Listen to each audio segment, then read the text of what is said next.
a Páscoa do Novo Testamento.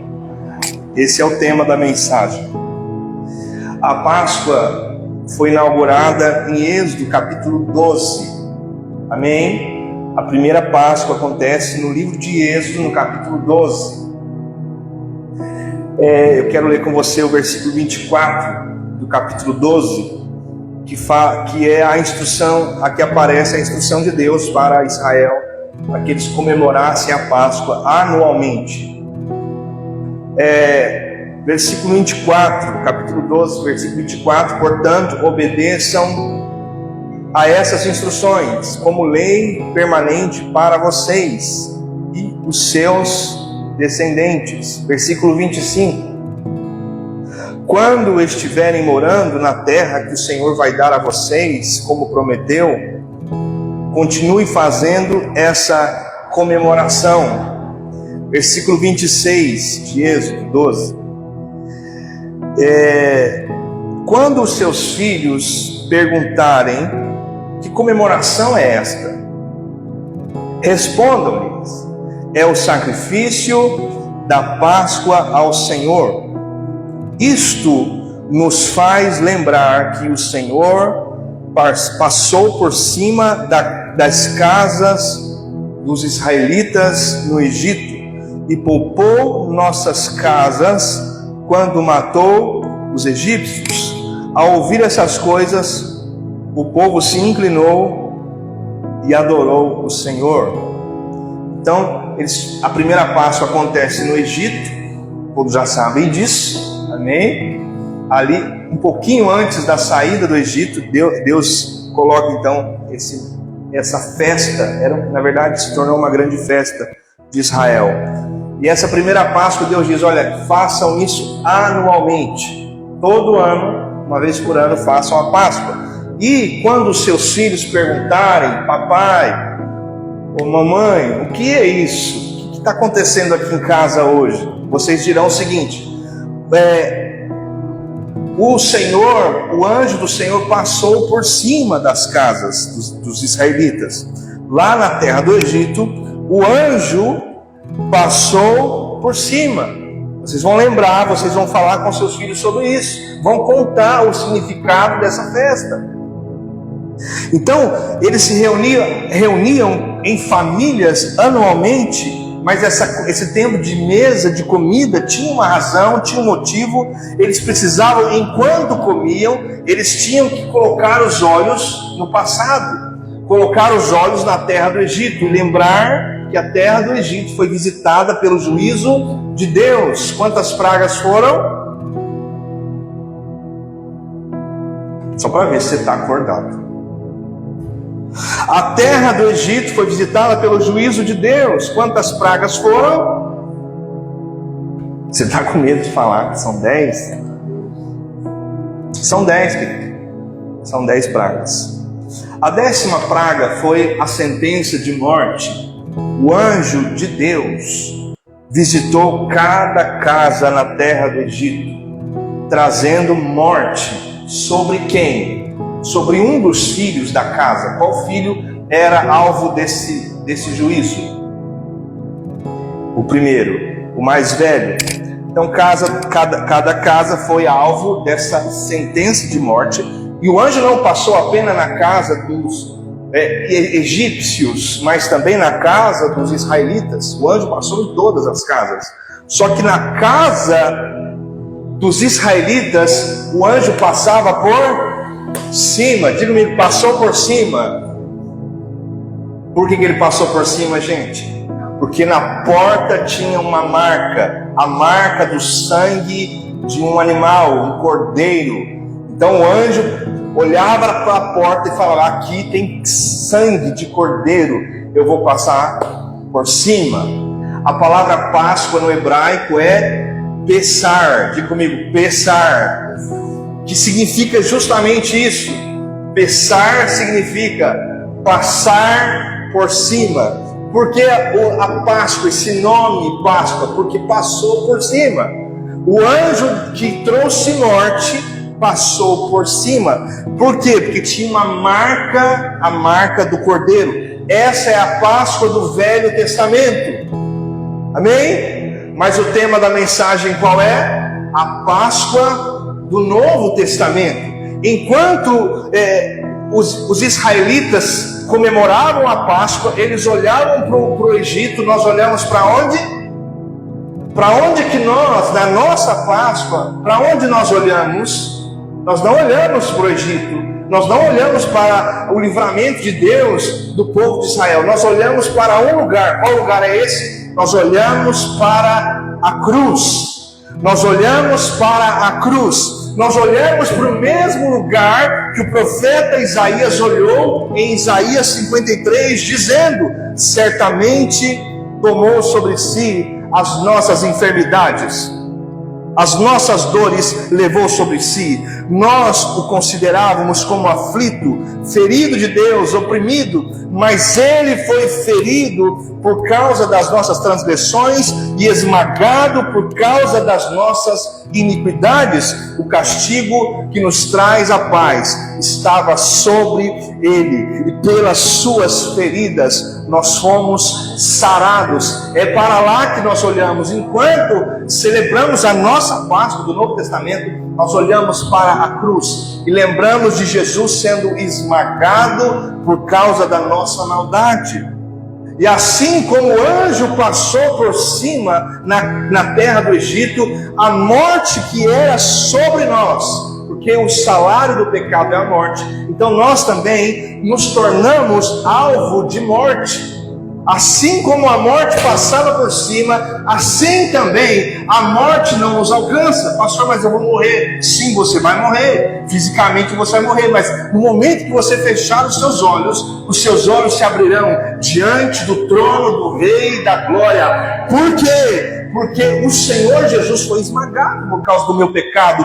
E assim eu posso declarar aquilo que está em Romanos 8, capítulo 8, versículo 1, dizendo assim: portanto, nenhuma condenação há para os que estão em Cristo Jesus, que não andam segundo a carne, mas andam segundo o Espírito. Nenhuma condenação há. Por quê? Ele foi esmagado. A morte passou por cima. Ele foi esmagado. Nenhuma condenação há. Como diz uma canção lá de quando, gente? Nenhuma condenação há para aquele que está em ti, Jesus, cuja vida coberta está pelo sangue que desceu na cruz. Enquanto havia sangue na porta dos israelitas, existe sangue em nós, porque nós somos lavados e remidos pelo sangue do Cordeiro. Você não está vendo sangue em mim, está vendo? Mas se você abrir agora os seus olhos espirituais, você vai perceber que em mim há o sangue do Cordeiro. Olha para a pessoa que está do seu lado, você está vendo sangue nela?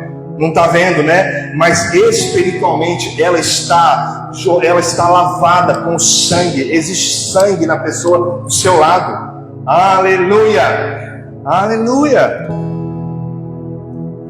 O Cordeiro da Páscoa do Velho Testamento, ele sempre estava lá. Toda Páscoa tinha um Cordeiro. Toda Páscoa. Anualmente tinha um Cordeiro. Era essencial a presença de um Cordeiro. Na Páscoa do Velho Testamento não podia faltar Cordeiro. E na Páscoa do Novo Testamento, que é a nossa Páscoa, também não pode faltar Cordeiro. Nós temos também um Cordeiro. A nossa Páscoa, nós temos um Cordeiro. É por isso que João, no capítulo 1, versículo 29, quando viu Jesus se aproximando do Rio Jordão, ele olhou e disse assim: olha, eis o Cordeiro de Deus, que tira o pecado do mundo. Este é aquele, versículo 30, este é aquele a respeito de quem eu falava, quando disse: depois de mim vem um homem que é mais importante que eu, porque já existia antes de mim. No versículo 26, um pouquinho antes, ele disse: eu batizo com água, mas no meio de vocês está alguém que vocês não conhecem. Existe alguém que vocês não conhecem. Versículo 27, ele vem depois de mim, mas eu não sou digno de desamarrar as correias das suas sandálias. A nossa Páscoa também tem cordeiro, e o nosso cordeiro não é um animal. O nosso cordeiro é aquele de quem Pedro falou, não pela carne, mas pelo Espírito. Pedro disse, Jesus perguntou: Pedro, quem eu sou? Pedro disse: tu és o Cristo, Filho do Deus vivo. Esse é o cordeiro que nós temos aqui, ele está aqui agora. Tu és o Cristo. E Jesus olha para Pedro e diz: muito bem, Pedro, não foi carne ou sangue que te revelou isso, mas foi o meu Pai que está nos céus. Assim como Pedro recebeu revelação, os nossos olhos também foram abertos. Nós estamos aqui reunidos como família espiritual, porque nossos olhos se abriram, e nós também olhamos para Jesus e não pensamos nele como apenas um homem famoso da história, que morreu e talvez para algum ressuscitou. Não, nós olhamos para ele e dizemos: tu és o Cristo, o Filho do Deus vivo, a quem nós celebramos nessa Páscoa, o nosso Cordeiro. O Cordeiro precisava ser perfeito. No capítulo 12 de Êxodo, a instrução de Deus era essa: o Cordeiro tem que ser macho, de 1 ano, e perfeito. Não podia ser um Cordeiro manco, faltando um pedaço do pé. Tinha que ser um Cordeiro perfeito.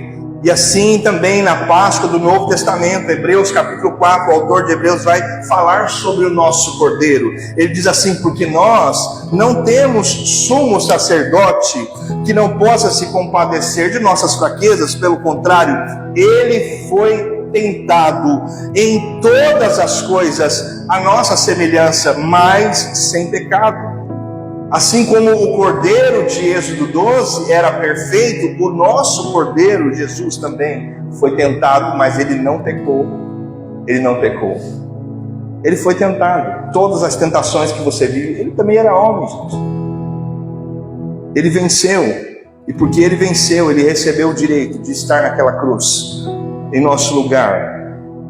A Páscoa do Velho Testamento, eles sempre se lembravam da escravidão no Egito, que durou 430 anos. A nossa Páscoa não é diferente. Nós também olhamos para o passado e lembramos que da nossa escravidão, nós éramos escravos, não na terra do Egito, mas Colossenses 1, 13, 14 diz: ele nos libertou do poder das trevas e nos transportou para o reino do seu Filho amado, em quem temos a redenção, a remissão dos pecados. Nós também olhamos para o passado e percebemos: um dia eu estava escravo no império das trevas, mas o Cordeiro que tira o pecado do mundo, ele me tomou com mão forte e me resgatou do império das trevas e me transportou para o reino do seu Filho amado. Eu era preso, eu era escravo, mas hoje aqui, como igreja, nós declaramos: eu sou livre, eu sou livre, eu sou livre.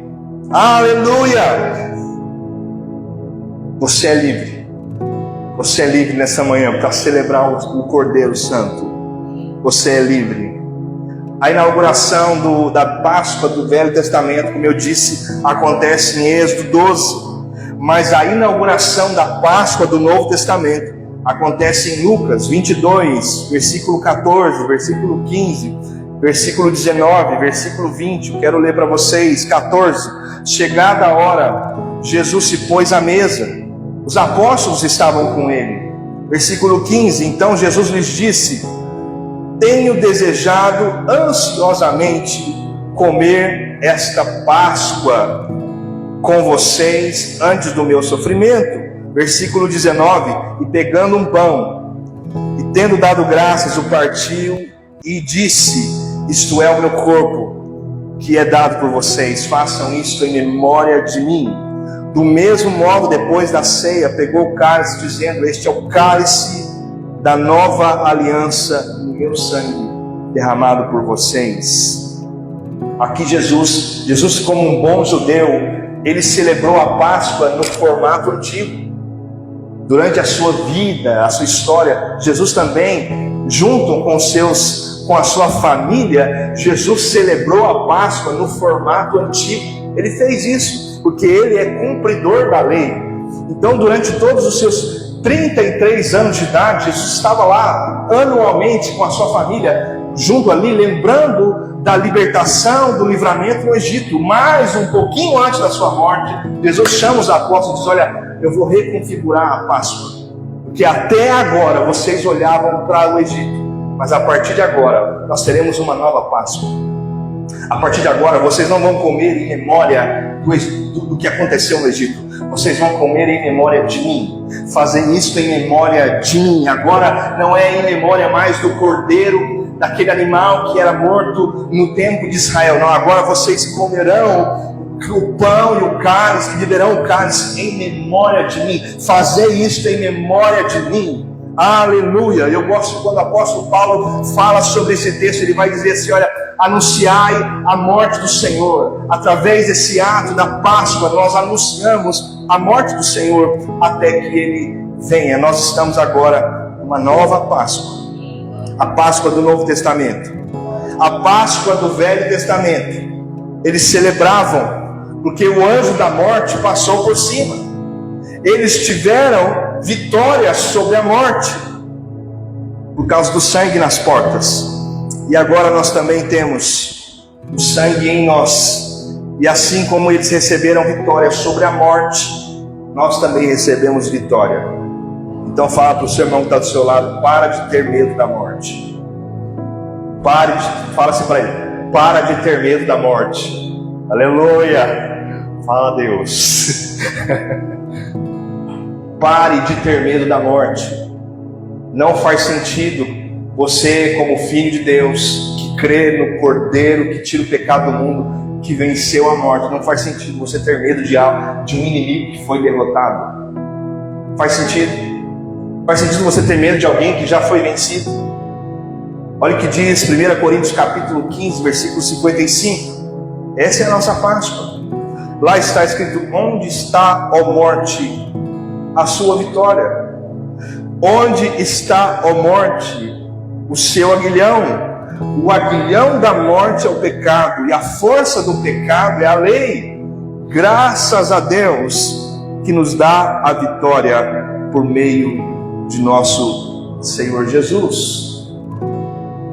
Então eu repito essa frase: pare de ter medo de um inimigo que já foi vencido. Pare de ter medo da morte. Onde está? Quando a morte, sabe, esse sentimento de medo te visitar, sabe o que você faz?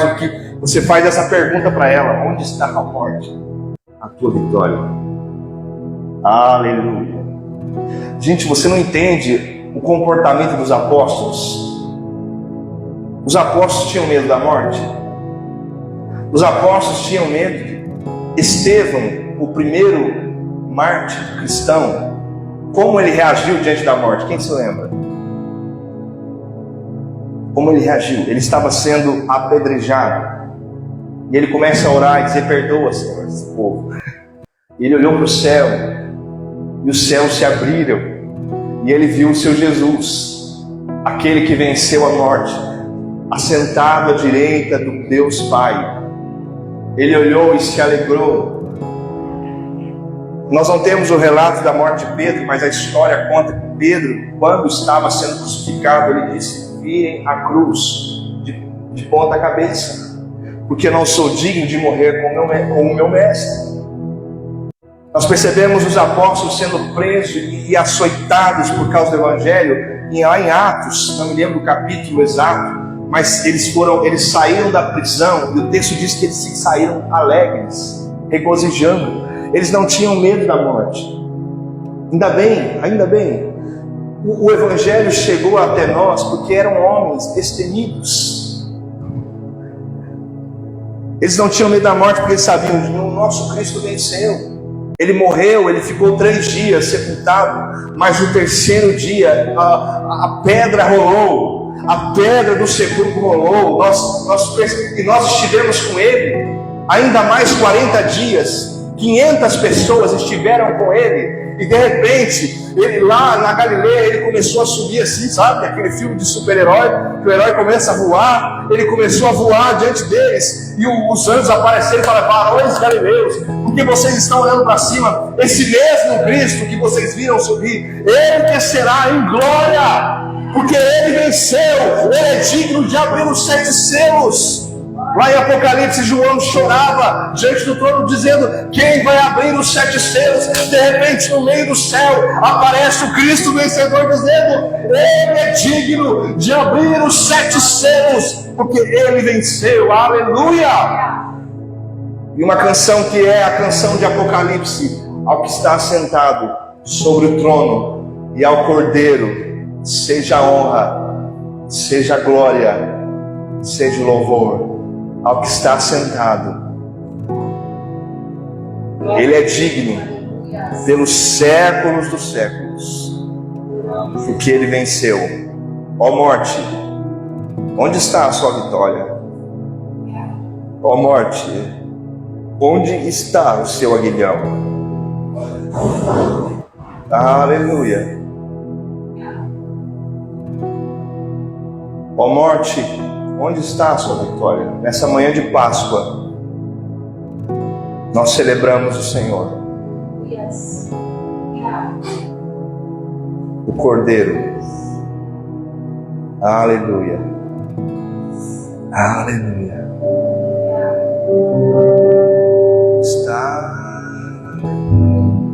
Está sentado.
Orar por ele, vamos abençoar, declarar a bênção sobre ele.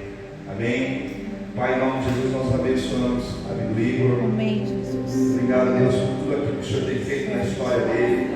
Todo o seu cuidado, bondade, amor tem sido derramado sobre ele. E nessa manhã, como igreja, como família, nós unimos a nossa fé e declaramos bênçãos sobre ele. Que esse novo ciclo seja um ciclo de conquista, de vitória, de rompimento, que possa não ter barreiras materiais, barreiras emocionais, barreiras espirituais. Que nesse momento ele seja tocado pelo teu Espírito, dos pés à cabeça, cada órgão, cada célula, cada parte do seu corpo. Se existir alguma enfermidade também, nós declaramos cura em nome de Jesus, Pai. Nós oramos pelo teu filho, como igreja, nós abençoamos em nome de Jesus, em nome de Jesus, e nós vamos cantar, amém. Eu te abençoo com toda sorte de bênçãos espirituais nas regiões celestiais. Mais uma vez, cante. Eu te abençoo com toda sorte de bênçãos espirituais nas regiões celestiais. Amém. Olha, aplaudir. Amém. Aleluia. E presente, né? Presente, pode dar presente. O Igor gosta de ganhar, depois você passa para nós uma lista de coisas que ele gosta. Amém? Você já. Cadê o irmão? Prepare aí o seu dízimo, sua oferta. Muitos aqui já fazem isso, né? Na nossa conta digital, se você já fez isso. A maioria faz. Então pegue o envelope, mesmo que vazio, ele representa aquilo que você já fez durante a semana, ou vai fazer durante essa semana. E você pode participar também pelo envelope, ou através do nosso Pix, aqui tem a chave Pix, ou também pelo nosso QR Code aqui, ó. Pode também levar um envelope desse para sua casa. Você gosta de preparar a sua oferta com amor, carinho, cuidado, oração. Fica mais fácil quando você leva para casa, amém? Você pode fazer isso também. E você que não trouxe nada hoje, o pastor não trouxe nada para a mesa, apenas uma forma de ser, como diz a canção. Não tem problema, um envelope vazio, você pega ele e ele representa o seu desejo de participar na próxima oportunidade. E eu sei que Deus te dará graça e condições, não só financeiras, mas condições emocionais e espirituais para isso. Porque a maior barreira que impede você de ofertar não é financeira, é barreira emocional, barreira, paradigmas da mente, mas o Espírito de Deus é poderoso para quebrar paradigmas, sofismas, barreiras, correntes que prendem o seu coração de participar desse tempo de generosidade, que não é para nós um peso, não é para nós um constrangimento, mas é para nós uma alegria, porque tudo vem dele, porque dele, por ele, para ele são todas as coisas. Amém? Amém? Vamos cantar enquanto eles vamos cantar aí. Vai sol, né? Canta bem. Pessoal, pela cruz me chamou gentilmente, me atraiu e eu, sem palavras, me aproximo, quebrantado, o seu amor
pelos teus filhos que com amor e generosidade têm participado dessa nova missão para a glória do seu nome, e que todos sejam sempre abençoados, sempre tocados pelo Senhor, sempre alvo da tua bondade, da tua graça, da tua prosperidade, da multiplicação do Senhor.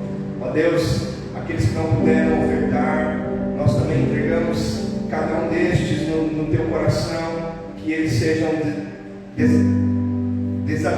ativados pelo teu Espírito, desatados, que todo nós seja desatado nesse momento, que eles sejam, Deus, tocados pelo teu Espírito, que possam viver esse tempo também de generosidade para a glória do seu nome. Nós abençoamos esse tempo de oferta, essa oferta que foi entregue ao Senhor, nós consagramos ao Senhor, em nome de Jesus, em nome de Jesus. Eu esqueci de alguma coisa, gente? Já vou fazer uma oração de encerramento.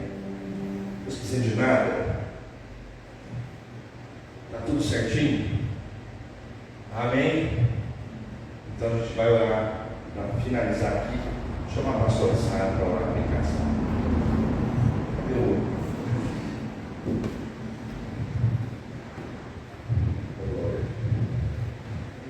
Pai, em nome de Jesus, nos colocamos mais uma vez diante da Tua presença. Para te agradecer, Senhor, por esse tempo, ó Pai, que nós compartilhamos, Senhor, os louvores da palavra, ó Pai. Que essa palavra, Senhor, esteja enraizada, Senhor, no nosso coração, ó Pai. Com gratidão, mais uma vez, nós te agradecemos, ó Pai, neste dia em que nós celebramos a Sua ressurreição, pelo Seu sacrifício, ó Pai, pela Sua misericórdia e pelo Seu amor que nos alcança mais uma vez nessa manhã, ó Deus. Nos dê um domingo abençoado, ó Pai, com os nossos familiares, ó Pai, de celebração, de alegria, ó Pai. Que a Tua presença nos acompanhe durante a nossa semana, ó Pai. Que nós possamos, Senhor, estar protegidos debaixo das Tuas mãos fortes e poderosas.